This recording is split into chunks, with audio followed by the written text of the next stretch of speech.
So I've wanted to pick up these Outlaw monoblocks since forever, and they finally went on sale. They're still on sale actually at the time of making this video. You can get 3 of these for, I think it's $11.99 or something like that. As you can see in the background, I've got the Zaf Audio speakers there, and those drivers can take a ton of power, and this amp did not disappoint. These things can put out an absolute ton of power. 200 watts at 8 ohms and 300 watts at 4 ohms. So that's lots.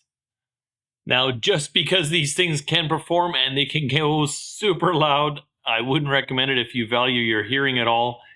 The sound quality upgrade is substantial. It's probably one of the biggest components I added to my setup was amping them properly, boosting that power.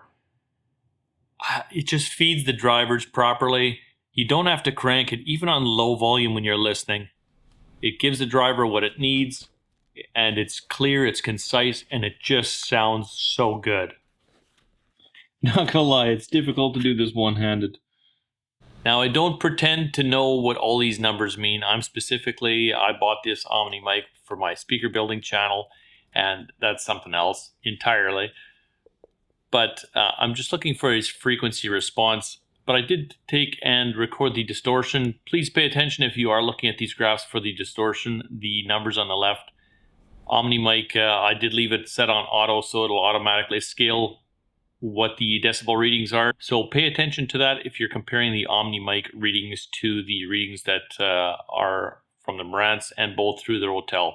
The first one, I have the Marantz going through the Outlaw amps. That has been EQ'd using Odyssey, and the receiver setup, nothing else, just whatever the receiver recommended, that's what I hooked up, and I'm very pleased with the results of that.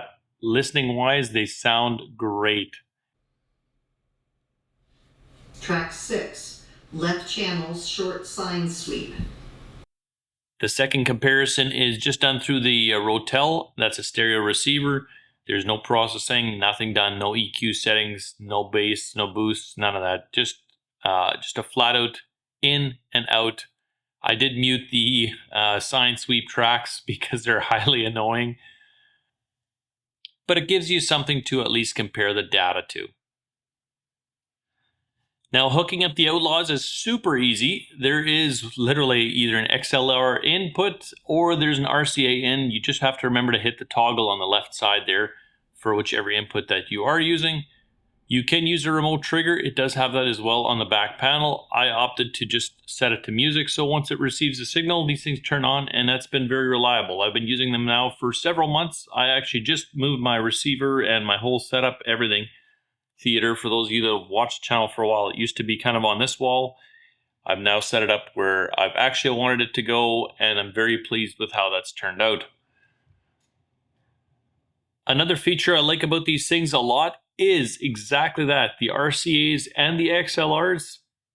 It gives you an option. If you're starting out and you want to build, or you want to have something that's a little bit more future-proof, you can start out with your just standard receiver, run an RCA in like I am now. And then in the future, I would like to go to a receiver that has XLR only outputs, just a preamp version of the Marantz receiver I'm using.